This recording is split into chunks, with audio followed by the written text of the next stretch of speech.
지금부터 국민의당 제35차 원내대책회의를 시작하겠습니다. 회의 개회를 선언하겠습니다. 네, 제35차 원내대책회의 개회를 선포합니다.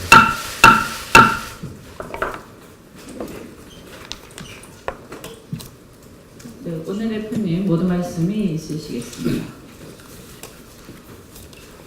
어제 제보 조작 사건에 대한 검찰의 수사 결과가 발표되었습니다. 공명선거 추진단장인 이용주 의원과 박지원 전 대표, 안철수 전 후보는 제보 검증 등에 관여하지 않았다는 것이 결론이었습니다. 그러나 국민의당은 이후 여하를 막론하고 다시 한번 국민께 심려를 끼쳐드린 데 대해 사과드립니다. 다만 민주당 추미애 대표의 잘못돼도 한참 잘못된 망언에 대해서는 한마디 하지 않을 수 없습니다. 당 대표가 지휘했거나 보고를 받았다는 등, 그리고 국민의당이 공당으로서 사라져야 될 정당이라는 등의 막말에 대해서는 이것은 국민의당의 자체 진상조사 결과 발표는 물론이고 검찰의 수사 결과를 전면 부정하는 것입니다.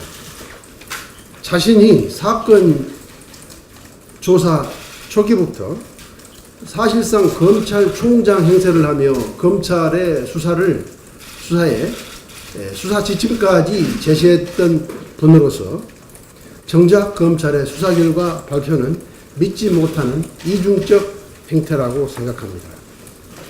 저희 국민의당은 추미애 대표의 이와 같은 시대착오적 인식에 개탄하면서 국민의당이 사라져야 민주당이 산다고 하는 국민들이 만들어주신 다당제의 가치에 대해서 깨닫지 못하고 퇴행적, 이분법적 양당제의 미몽에 사로잡혀 있는 데 대해서 즉각 벗어나기를 촉구합니다.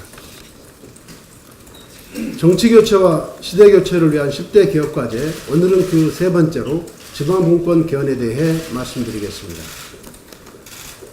지금 정부는 중앙에서 거의 모든 자원과 권한을 독점하고 있습니다. 지방자치가 전면 실시된 지 22년이 지났지만 국세와 지방세 비율은 여전히 8대 2에 머물러 있습니다. 지방이 가난하면서 부자인 나라는 없습니다. 지방자치를 확립하고 지방이 온전하게 자율성을 확보하게 되면 각 지역의 특성에 맞는 산업으로 선택과 집중을 할 수 있습니다. 새로운 부가가치 산업으로 지역경제도 크게 활성화됩니다. 이를 위해 헌법에 지방자치단체 대신 지방정부로 명시하여 지방정부의 이상을 확립하고 자치사무에 대해서는 법률에 위반하지 않는 범위에서 조례로 규정할 수 있도록 입법권을 확대하고 국세와 지방세 비율을 조정해 지방재정권을 강화해 나갈 것입니다. 저는 국민의당은 지방분권형 개헌을 명확히 하겠다는 말씀을 다시 한번 드립니다. 문재인 정부의 소득주도 성장에 대한 우려가 커지고 있습니다. 외국의 성공 사례나 우리 상황에 맞는지에 대한 면밀한 분석도 없이 국가 경제를 실험대로 내몰고 있습니다. 지금까지 우죽순격으로 쏟아진 졸속 정책만 보더라도 최저임금 인상 후속 지원 4조 원, 공공부문 정규직 전환 4조 원, 공무원 17만 4천 명을 추가 채용하는 데 28조 5천억 원, 100대 국정과제 178조 원, 개인비 탕감 1조 9천억 원, 신고리 오륙고기 매몰 비용 2조 6천억 원 등 단발적 지원을 포함해 문재인 정부 5년간 최소 210조 원이 넘습니다. 한마디로 문재인 정부의 경제정책은 국민 호주머니를 털어 세금으로 끌고 가겠다는 것으로 세금 주도 성장이고 세금 만능주의입니다. 2분기 제조업 평균 가동률이 71.6%로 금융위기 이후 최저 수준으로 떨어진 상태에서 인위적인 소득 증대 정책은 빈사 상태의 우리 제조업을 붕괴 직전으로 몰아넣을 것입니다. 이미 많은 전문가들이 세금 주도 성장은 실효성이 없다고 지적하고 있습니다. 저성장 고령화 시대에 대한 불안으로 소득이 늘어난다고 해도 소비로 이어진다는 보장이 없기 때문입니다. 일본의 사례에서 잘 나타났습니다. 일본 정부가 소비 진작을 위해 쿠폰이나 현금을 나눠줬지만 소비를 하기보다는 오히려 저축을 한 것입니다. 이처럼 소비가 늘어나지 않은 채 소득 증대가 물가 상승으로만 이어진다면 애꿎은 서민들만 피해를 보게 될 것입니다. 세금 주도 성장의 결말은 엄청난 규모의 나라빚뿐이며 국민은 봉이 아닙니다. 세금은 마르지 않는 샘물이 아닙니다. 문재인 정부는 지금이라도 세금 땜빵식의 무모한 정책 드라이브를 멈추고 경제 정책을 원점에서부터 재검토해야 합니다. 충분히 검증된 정책으로 국민적 공감대를 얻은 후에 신중히 이행할 것을 촉구합니다. 이상입니다. 오늘 아침에 한 언론 보도를 보고 화가 나서 한마디 해야겠습니다. 육군 박모 대장과 그 가족은 공관병을 노예처럼 그렸다고 합니다. 공관병은 대장 가족의 빨래와 다림질, 화장실 청소는 기본이고 바닥에 떨어진 발톱과 각질까지 치웠다고 합니다. 사령관 장남이 밤늦게 귀가하면 조리병은 퇴근을 하지 못하고 간식을 준비해야 했습니다. 현역 공군병사인 차남이 휴가를 나오면 공관병은 그의 속옷까지 빨아야 했습니다. 말만 들어도 분노가 치밀어 오릅니다. 얼마 전 공관병과 운전병 등에게 폭언과 폭행 등 갑질 논란에 휩싸인 육군 제39사단장이 보직 해임됐습니다. 지난달에는 선임병들에게 가혹행위에 시달리던 육군 제22사단 소속 모 일병이 짧은 유서를 남기고 투신 자살했습니다. 또 얼마 전에는 해군에서 대령인 직속 상관으로부터 성추행을 당한 여군 대위가 자택에서 자살한 일도 있었습니다. 장교의 사병에 대한 갑질, 성폭행 등은 군의 기강을 무너뜨리고 사기를 떨어뜨리는 이적 행위와 다름없습니다. 한반도는 지금 북핵과 미사일 도발 등으로 일촉즉발의 위기 상황입니다. 이런데도 이런 정신 나간 군인들에게 우리의 생명과 국가의 안보를 맡길 수 있을지 참으로 걱정입니다. 정부와 정권 초기에 갑질, 성추행 등 군 내부의 고질병을 발본색원하고 개혁과 인권 문제에 전향적으로 나설 것을 촉구합니다. 최저임금 인상에 따른 사회복지 서비스 종사자들에 대한 대책이 시급합니다. 아시는 바와 같이 내년 최저임금은 금년 대비 16.4% 오른 7,530원입니다. 이에 따라서 현재 내년 최저 월급인 157만 3,770원 이하를 받는 사회복지 서비스 종사자들의 고용을 유지하기 위해서는 추가 예산이 필요합니다. 장애인, 노인, 가사 간병, 산모 신생아 돌봄 서비스 종사자 7만 5천 명은 현재도 최저임금 이하의 임금을 받고 있습니다. 전국 지역아동센터 생활복지사 5천여 명과 치매 노인들에게 돌봄 서비스를 제공하는 요양보호사 31만 3천 명의 월급도 내년 최저임금 수준에 미치지 못합니다. 또 현재 정부가 지급하는 어린이집 보육료는 원가보다 1세는 5%, 2세는 10% 부족한 수준입니다. 최저임금 인상에 따라 보육료도 인상돼야 합니다.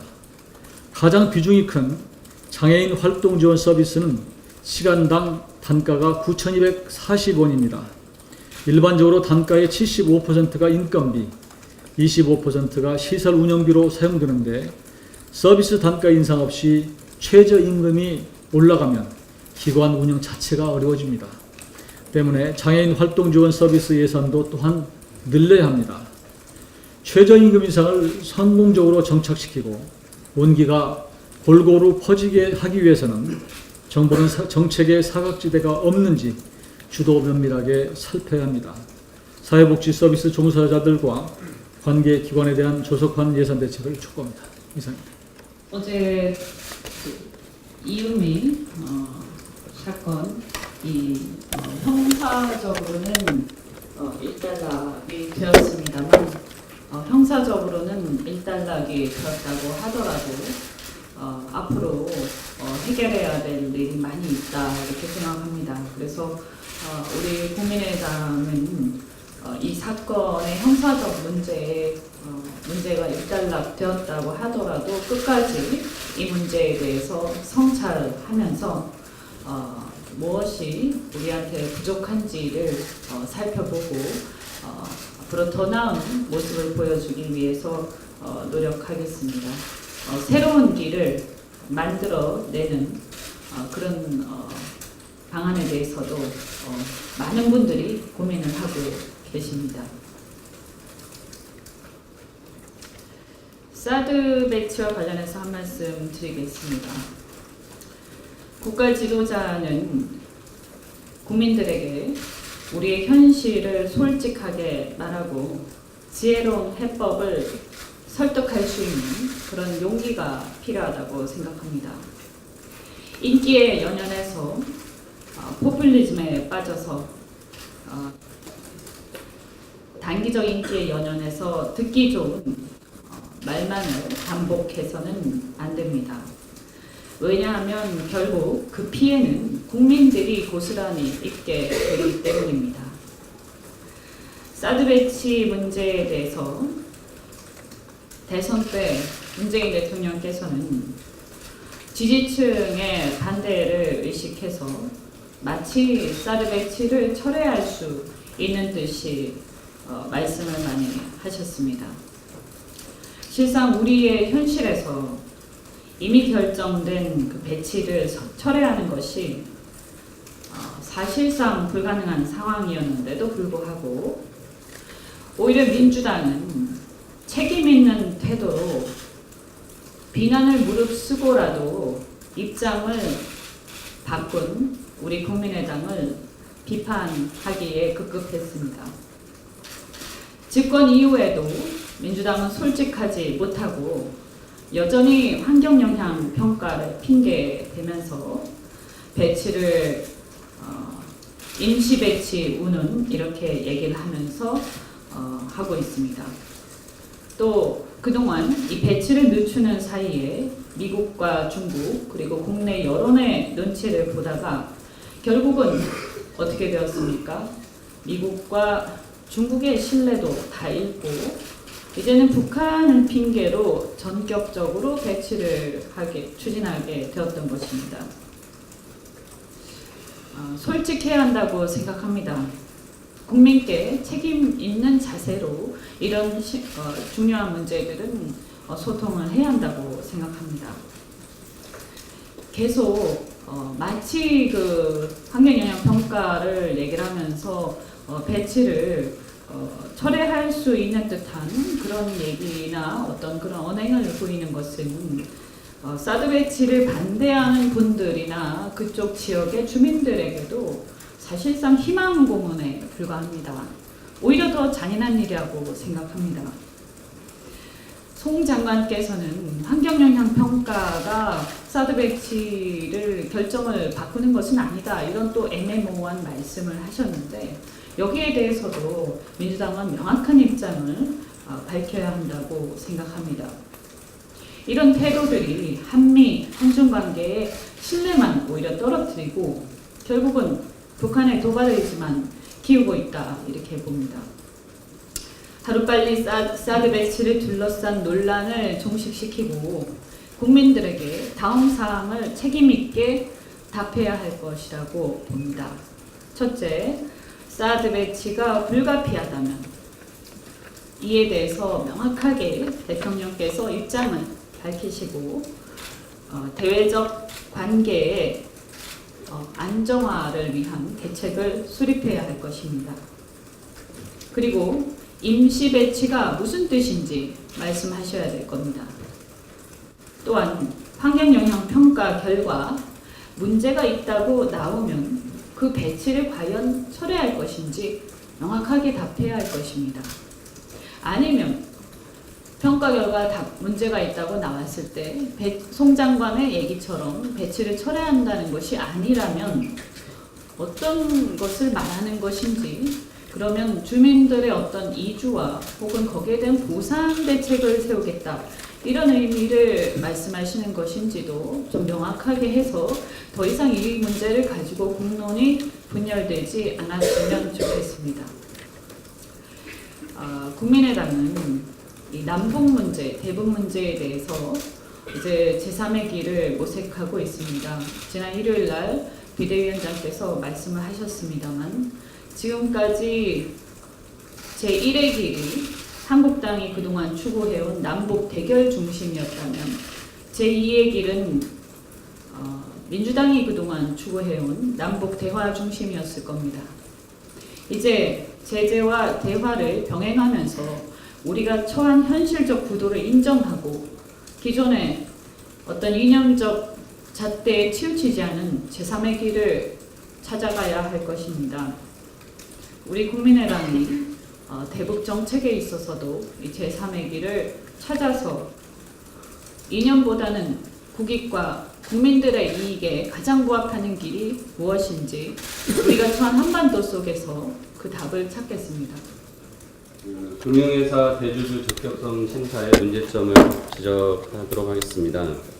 금융감독원이 작년 8월부터 시행된 금융회사 지배구조 관한 법률에 따라 증권보험 등 제2금융회사에 대한 대주주 적격성 심사를 실시한 결과 삼성그룹의 이건희 회장과 현대차그룹의 정문구 회장 등이 그룹의 금융계열사의 대주주로서 자격에 문제가 없다고 잠정 결론을 내렸다고 합니다.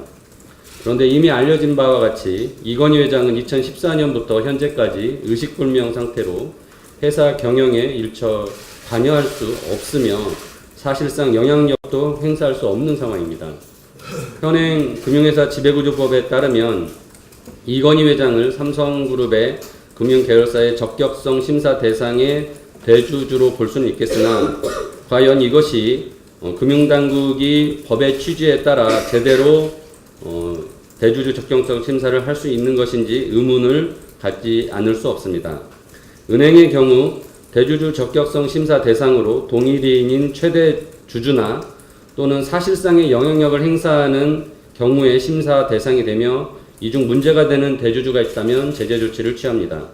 반면 금융회사 지배구조법은 자격 심사 대상의 대주주의 범위를 전국적으로 최대 주주 중 최대 출자자인 개인 1인으로 한정하여서 사실상 영향력을 행사하는 자라는 기본 개념조차 담지 못하고, 또한 적격상 유지 조건에 공정거래법, 조세범처벌법, 금융관련법만을 위반하지 않도록 하고 있어서 실제 총수 일가가 가장 빈번하게 위반하는 특경가법이나 상법을 제외한 부실입법이라고 볼 수 있습니다. 금융회사 지배구조법은 제정 당시부터 대주주 적격성 심사를 두고 여야 간 심각한 견해 차이를 보였고, 그 결과 장기간의 표를 끝에 실효성이 떨어진 입법이 된 상황입니다. 그 결과 이건희 회장을 대주주 적격성 심사 대상으로 보는 어처구니 없는 상황이 발생한 것입니다. 이에 저를 비롯한 국민의당은 금융회사의 건전성을 확립하고 이번에 드러난 금융회사 대주주 적격성 심사 제도의 문제점과 한계를 보완할 수 있는 실효성 있는 장치를 서둘러 마련하도록 하겠습니다. 다음으로 지난주 목요일에 있었던 JTBC의 최순실 재산 몰수법 관련한 보도에 대해서 한 말씀 드리겠습니다. 지난주 목요일 JTBC에서 누가 최순실 재산 몰수 특별법의 발의에 참여를 했고 불참했는가를 따져보겠다며 보도를 하면서 국민의당 의원 40명 중 20명만 참여했다고 보도했습니다. 당시 기자가 발의에 불참했다고 최순실 응닉재산 몰수에 반대한다, 이렇게 단정적으로 말할 수 없다 라고 덧붙이긴 했지만 기사의 전체적인 논조는 공동발의에 불참한 의원들은 뭔가 잘못되었다라는 뉘앙스를 담고 있었습니다. 박근혜 최순실 게이트는 국가 권력을 사유한 희대의 사건이고, 이 사건의 관련자들이 부정하게 축적한 재산은 환수해야 한다는데 100% 동의합니다. 그리고 이것이 현행법 틀 안에서는 쉽지 않기 때문에 법을 개정하거나 특별법을 제정한다는 주장도 동의합니다. 바로 그렇기 때문에 국민의당은 지난 8개월 전 작년 11월에 재산환수 특별법을 당론으로 발의하였습니다. 제가 대표 발의로 하여 제정안 1건과 개정안 3건을 발의하였고 당시 국민의당 의원 38명 전원이 공동 발의에 참여를 한 바가 있었습니다. 지금까지 발의된 최순실 관련된 법 중에 가장 완성도가 높은 법이라고 자부를 합니다. 그러나 이미 국회에서 6, 7종류의 최순실법이 발의되어 있는 상황은 무시한 채 유독 이번에 발의된 법안만에 참여하지 않은 의원들이 뭔가 다른 저희가 있다는 뉘앙스로 보도한 것은 기본적인 사실 확인조차 하지 않은 부적절한 기사였다고 생각합니다. 또한 이런 JTBC의 기사 내용을 근거로 SNS상에서는 불참 의원들을 비난하는 글들이 유포되고 있습니다. 사회적 공기로서 언론의 역할에 계속 충실해 주기를 바라며 그 역할을 다하기 위해서 가장 기본이 되는 사실관계의 확인은 부디 꼼꼼히 해주실 것을 다시 한번 부탁드립니다. 이상입니다. 금호타이어가 더블스타라고 하는 중국 기업의 매각될 상황에 놓여 있어서 많은 국민들의 우려를 자아내고 있습니다. 오늘 11시에 정론관에서 광주 전남 출신 의원들 합동으로 성명을 발표할 계획입니다. 많은 관심 가져주시기를 바라면서 그중 일부를 말씀을 드리고자 합니다. 금호타이어 매각이 진행되고 있습니다. 지난 1월 12일 우선 협상 대상자로 중국의 타이어 생산업체인 더블스타가 선정된 후 협상이 진행되고 있습니다. 현재 상표 사용권 보장 문제를 놓고 줄다리기를 하고 있습니다. 그런데 금호 매각 협상은 쌍용 자동차 매각 사태를 떠오르게 합니다. 2004년 쌍용 자동차는 중국의 상하이 자동차에 매각되었습니다.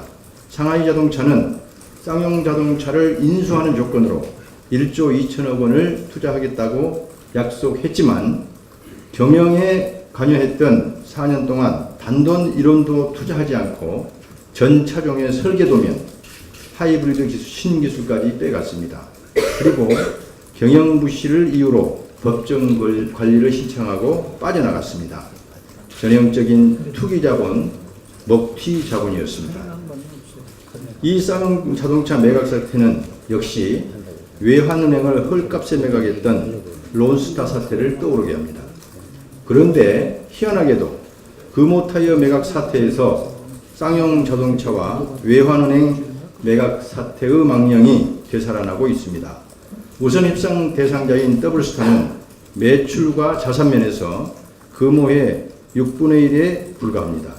기술력도 현저히 떨어집니다. 금호타이어 매각이 쌍용 자동차 매각의 재판이 될 것이라는 우려가 현실로 나타나고 있는 이유입니다. 문제는 주 채권은행인 산업은행이 채권 회수에만 열을 올리고 있다는 사실입니다. 또한 정부가 론스타나 쌍용 자동차 사태처럼 수수방관하고 있다는 사실입니다. 문재인 정부가 나서야 합니다. 그리하여 국부와 산업기술의 유출을 막아야 합니다. 문재인 대통령은 후보 시절 금호타이어 매각으로 쌍용 자동차의 고통과 슬픔이 되풀이돼서는 안 된다고 우려했던 기억을 지워서는 안 될 것입니다. 이상입니다. 문재인 정부가 지난 6월 19일 부동산 대책을 발표를 했습니다. 그때 그 다음날 저희들이 수박 거달기식의 부동산 대책, 수요 억제에만 급급한 부동산 대책, 집값 못 잡고 투기 유발하는 부동산 대책은 제고할 필요가 있다고 해서 저희 국민의당이 4가지 정책 제안을 한 바가 있습니다. 그와 관련해서 조만간 방금처럼 집값과 부동산 투기를 잡지 못한 채 그러한 문제 인식 때문에 조만간 다시 부동산 대책을 발표하겠다고 합니다. 문재인 대통령은 경제부총리에게 부동산 집값 잡을 때 피자 한 판 쏘겠다 농담조로 얘기를 하신 바가 있습니다. 이러한 부동산 문제 대책에 대해서는 말씀 그대로 수요와 공급의 정책일 뿐만 아니라 부동산 문제는 부동산 심리학입니다. 그런 부분에 대한 고려 없이 또다시 부동산 정책을 발표를 할까 하는 우려 때문에 한 말씀 보태겠습니다.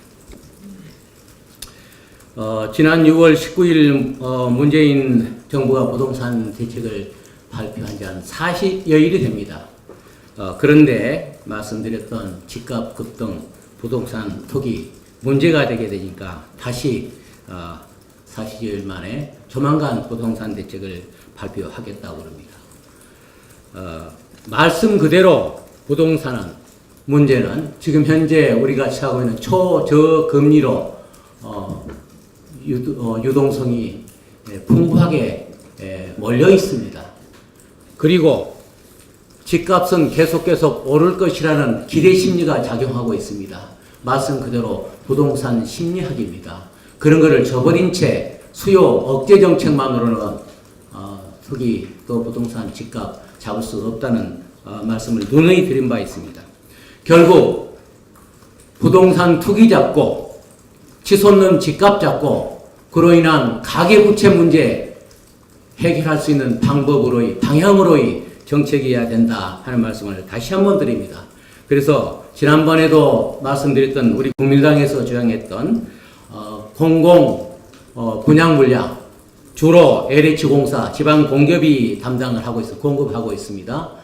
그런 공공 분양 물량 늘려야 된다. 그리고 현재 청약제도 이거를 청약 예약제로 바꾸고 분양제도 이거를 후분양제도로 바꾸는 정책 개선이 따라줘야 된다. 그리고 부동산 개발과 보유에서 얻는 개발 이익도 환수할 수 있도록 해야 된다. 네 번째로 LTV, DTI에 대한 개선 책으로서 저희들이 DSR, 즉 총부채 원리금 상환 비율을 말씀을 드린 바 있습니다만 그에 대한 개선 대책도 강구해서 포함시켜서 발표가 되었으면 하는 촉구 말씀을 다시 한번 드립니다. 감사합니다. 모두 발언 시간이 좀 많이 소요되는데요. 그래도 오륙고기 현장 방문 결과를 보고 드려야 될 것 같아서 잠깐 말씀드리겠습니다. 어제 국민의당 탈원전대책 TF에서 신고리 오륙고기 현장을 다녀왔습니다. 협력업체, 노조, 지역 주민들과 또 탈원전에 찬성하는 시민단체들까지 많은 목소리를 듣기 위해 노력했고 또한 많은 분들이 참석해 주셨습니다. 이 자리를 빌어서 다시 한번 감사드립니다. 현장의 목소리는 생각했던 것보다 훨씬 심각했습니다. 정부 정책의 불확실성에 대한 혼란, 연구 공사 중단에 대한 불안, 그리고 대표성도 전문성도 없는 공론화위원회에 자신들의 운명이 맡겨져 있다는 점에 대한 분노였습니다. 공사 협력업체들은 정부와 한 손을 믿고 짧게는 3년에서 길게는 7년 가까이 준비해서 공사 수주를 했습니다. 그러나 3개월 동안 공사가 중단됨에 따라 숙련 기술 인력이 반 이상 유출되고 수십억 원의 선투자 금액에 대한 금융 부담을 겪고 있습니다. 또한 기존 자재들이 폐기될 지경에 놓여 있습니다.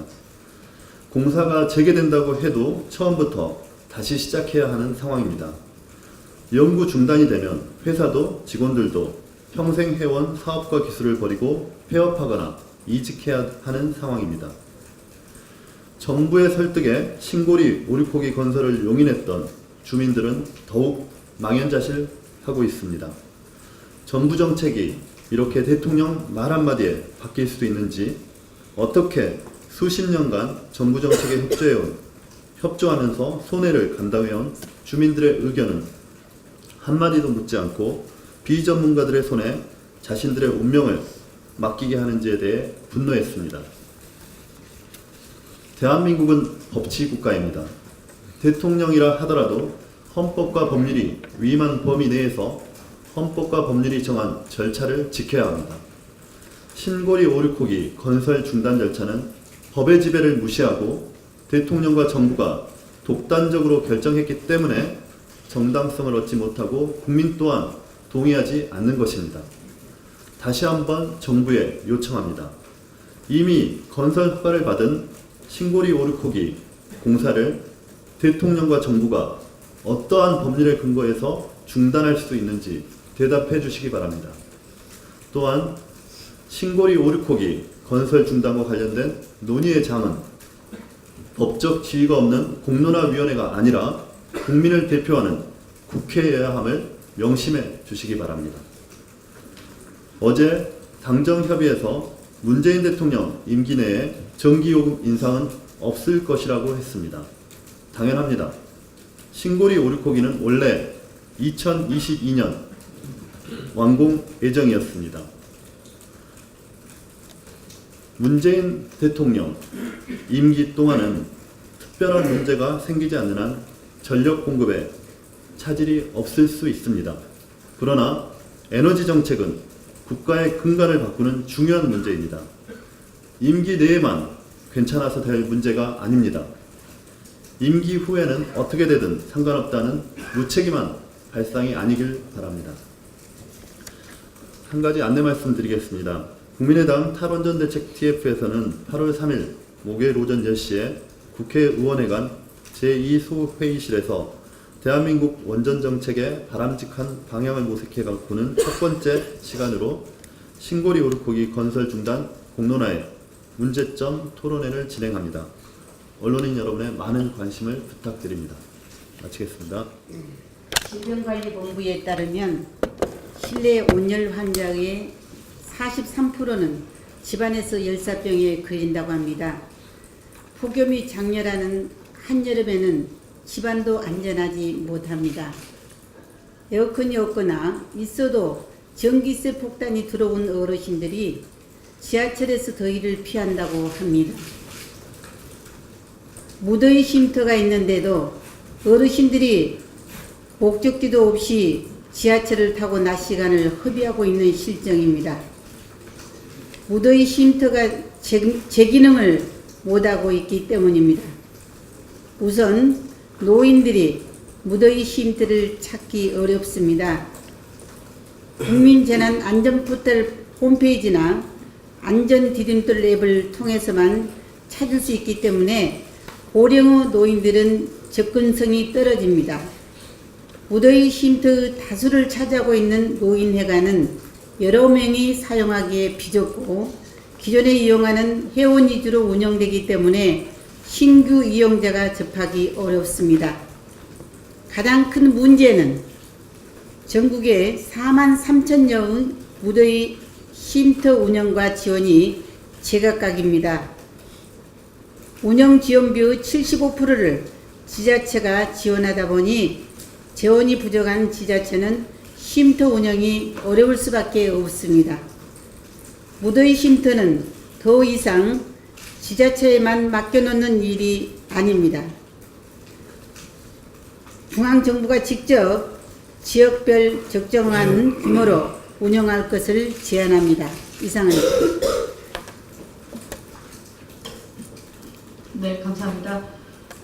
더 말씀하실 분이 안 계시면 공개 발언은 이것으로 마무리를 하고 비공개로 전환하겠습니다. 협조 부탁드립니다.